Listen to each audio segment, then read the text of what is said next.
전남에서 생산되는 농수산물의 대중국 수출이 눈에 띄게 늘고 있습니다. 중국이 저가 농수산물을 수출하는 나라가 아니라 친환경 상품을 소비하는 시장으로 주목받고 있습니다. 지역 경제를 위한다는 지역 제한 입찰이 재구시를 못하고 있습니다. 대기업 프랜차이즈 업체들이 잇따라 운영권을 따내고 있습니다. 수백억 대의 벌금과 세금을 내지 않고 뉴질랜드에서 도피 중인 허재호 씨와 관련해 검찰과 국세청, 광주시가 합동 대책회의를 열기로 했습니다. 광주과학기술원이 설립 이후 처음으로 학사과정 졸업생을 배출했습니다. 졸업생 대다수가 대학원에 진학해 과학 연구를 계속할 예정입니다. 여러분 안녕하십니까? 광주 MBC 뉴스데스크입니다. 영화 예고나 홍보 동영상을 일컬어 타이틀 시퀀스라고 하는데 이 타이틀 시퀀스계의 거장인 카일 쿠퍼 씨가 광주에 옵니다.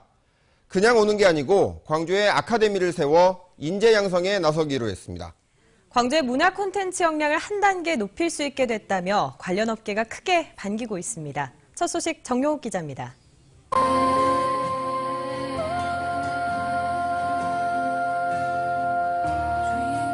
국내에서도 인기를 끈 영화 스파이더맨의 타이틀 시퀀스입니다. 관객의 흥미 유발을 위해 영화 앞부분이나 예고용으로 사용되는 홍보 영상입니다. 미션 임파서블, 토탈 리콜, 세븐 등 250편의 타이틀 시퀀스를 만든 카일 쿠퍼가 광주의 아카데미를 엽니다. 영상문화 복합단지가 구축된 광주에서 우수 인재를 육성하기 위해 전 세계에서 처음으로 서울과 광주에 아카데미를 여는 겁니다. Working on this relationship and sharing opportunities with the city of Gwangju and the designers here and in Seoul as well. 4월부터 8개월 과정으로 진행되는 아카데미는 카일 쿠퍼 본인은 물론 미국의 우수 강사가 강의를 합니다. 관련 업계에서는 영상 분야에 마이클 잭슨이 왔다며 배움에 대한 의지를 보입니다. 영화 작업을 한다라든지 영상업계에 종사하는 분들은 모두 다 알고 있는 쉽게 얘기하자면 마이클 잭슨과 같이 전 세계적으로 영향력을 가지고 있는 분이거든요. 광주가 아시아 콘텐츠 기지로 발돋움할 수도 있습니다.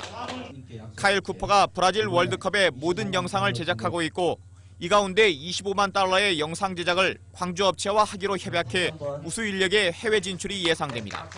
글로벌 진출 내지는 또 광주 지역 내에서 글로벌 제작을 할 수 있는 그런 전문적인 인력이 돼서 아마 지역에 기여를 크게 할 것이라고 생각합니다.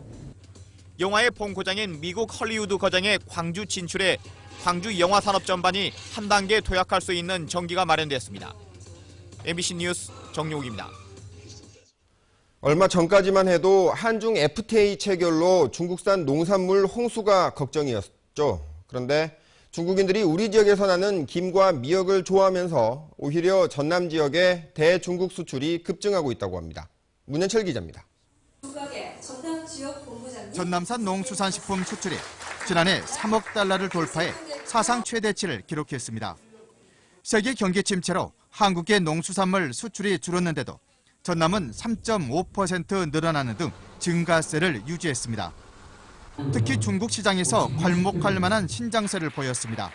대중국 수출은 지난 5년 동안 2.7배나 늘었는데 이는 전체 수출 증가율을 2배 이상 뛰어넘는 수치입니다. 이에 따라 중국은 지난해 대만을 제치고 일본에 이어 두 번째 농수산식품 수출국으로 떠올랐습니다. 중국의 예를 보면은 10년 전에 한 330만 불, 그래서 작년에 저희가 4,300만 불, 약 13배가 늘었습니다. 대중국 수출을 주도하고 있는 것은 유자차와 김, 미역.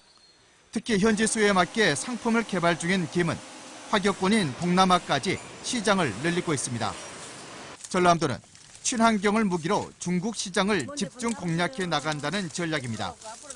중국이 소득 수준이 높아지면서 안전한 먹거리를 찾는 수요가 폭발적으로 늘어나는 추세에 주목하고 있습니다. 한때 농수산물 최대 수입국이었던 중국이 이제는 잠재적 시장 규모가 가장 큰 수출국으로 떠올랐습니다. MBC 뉴스 문현철입니다.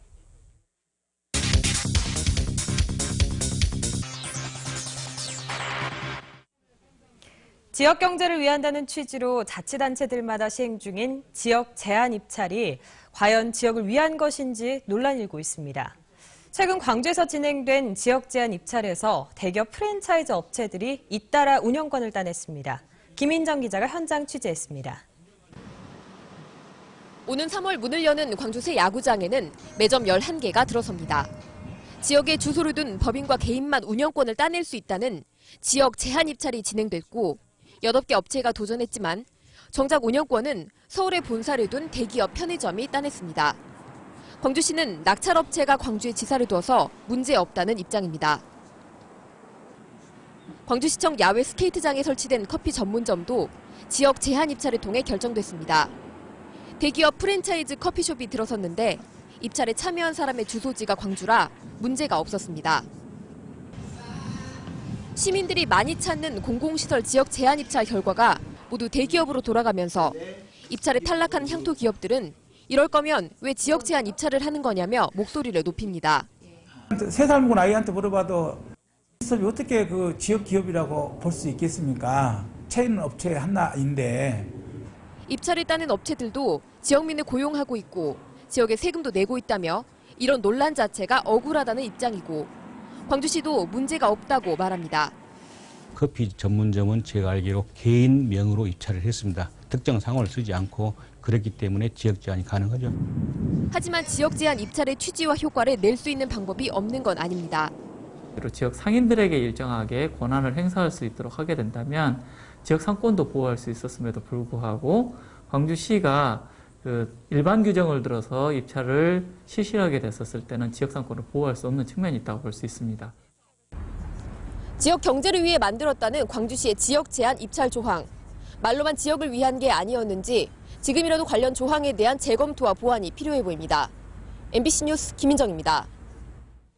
400억 원의 벌금과 세금을 내지 않고 뉴질랜드로 도피 중인 대주그룹 허재호 전 회장과 관련해 검찰과 국세청 등이 대책회의를 갖습니다. 광주지검과 광주국세청, 광주시 등은 내일 광주지검에서 허재호 씨의 벌금 국세 미납 사건을 논의하기 위해 합동 대책회의를 엽니다. 이번 회의는 허 씨가 내지 않은 벌금과 국세를 징수하기 위한 방안을 모색하기 위한 것으로 이들 기관들이 어떤 조치를 내릴지 주목됩니다. 광주와 전남 지역의 미세먼지 농도가 여전히 높게 나타나고 있습니다. 미세먼지 농도는 광주 광산구가 95마이크로그램을 기록하는 등 평소보다 높은 수치를 보이고 있습니다. 기상청은 내일부터 내륙 지역에는 5에서 20mm가, 남해안에는 최고 40mm의 비가 내리며 미세먼지 농도가 낮아질 것으로 예상했습니다. 광주과학기술원에는 대학원생들만 다닌다고 알고 계시는 분들 많으시죠? 4년 전부터는 학사과정에 대학생들도 입학하기 시작했는데 이 학생들이 오늘 첫 졸업식을 가졌습니다. 박수인 기자입니다. 학사모와 학위복을 입은 젊은 과학도들이 교정을 행진합니다. 지스트 설립 이후 처음으로 배출되는 54명의 학사들입니다. 지역 인재들의 유출을 막고 고급 과학기술 인력을 양성하자는 지역민의 염원으로 지난 2010년 학부 과정이 신설된 지 4년 만에 첫 졸업식이 열렸습니다. 1기 졸업생들은 물리와 화학, 생물과 전기 전산 등 4개 분야의 전공자들입니다. 지스트 대학은 인문 소양을 갖춘 창의적인 과학인재를 키우기 위해 졸업 이수 학점의 20%를 인문 사회 분야 과목으로 채우게 했고 예체능 실기도 필수 과목에 포함시켰습니다. 인문학적으로 정말 훌륭하신 교수님들이 많은 것들을 가르쳐 주셔서 정말 좀 더 넓은 생각을 가질 수 있게 좀 폭넓은 시야를 가질 수 있게 해주셨던 점이 되게 좋았던 것 같습니다. 졸업생의 80%는 지스트 대학원에 진학할 예정이고 나머지도 국내외 우수 대학원에서 입학 허가를 받았습니다. 국내에서 시도하지 않은 인문 사회과학을 강조하는 과학기술 융합 인재를 양성하는 그런 교육으로 시켰습니다. 그래서 이것이 성공하는 것이 우리나라 과학기술 발전에도 큰 보탬이 될 거라고 기대하고 있습니다. 지스트 대학은 올해 전공 분야의 지구 환경과 소재 등을 추구해 7개 분야로 확대하고 지난해까지 130명이었던 입학생을 170명으로 늘려서 모집했습니다. MBC 뉴스 박수인입니다. 박근혜 대통령 취임 1주년을 맞아 전국 곳곳에서 민주노총이 파업한 가운데 광주에서도 대규모 집회가 열렸습니다. 민주노총 광주지부는 광주역 광장에서 노조원 1,700여 명이 참석한 가운데 총파업을 선언하고 금남로까지 도보 행진했습니다. 이에 앞서 광주 전남 시국회의는 새누리당 광주시당사 앞에서 기자회견을 갖고 국정원 대선 개입 사건이 은폐되고 있고 공약은 파기됐는데 철도와 의료는 민영화가 추진되고 있다며 비판했습니다. 민주당의 한국투자사장 사퇴 요구를 청와대가 거부하면서 지방은행 매각을 논의하는 국회 조세소위원회가 열리지 못하고 있습니다. 국회 기획재정위원회는 조세특례 제한법 처리를 위해 과거 야당 비방 발언을 한 한국투자사장의 사퇴를 요구했지만 청와대에서 거부한 것으로 전해졌습니다. 현재 여야는 오는 27일로 예정된 본회의를 조세감면법 처리를 위해 28일로 연기하는 방안을 논의하고 있습니다. 이달 말까지 조세특례 제한법의 개정이 이루어지지 않을 경우 법 개정은 4월 국회로, 다음 달 1일로 예정된 광주은행 분할은 5월로 연기될 가능성이 높습니다. 3.1절을 앞두고 근로정신대 피해 할머니들이 미쓰비시를 상대로 소송을 제기합니다.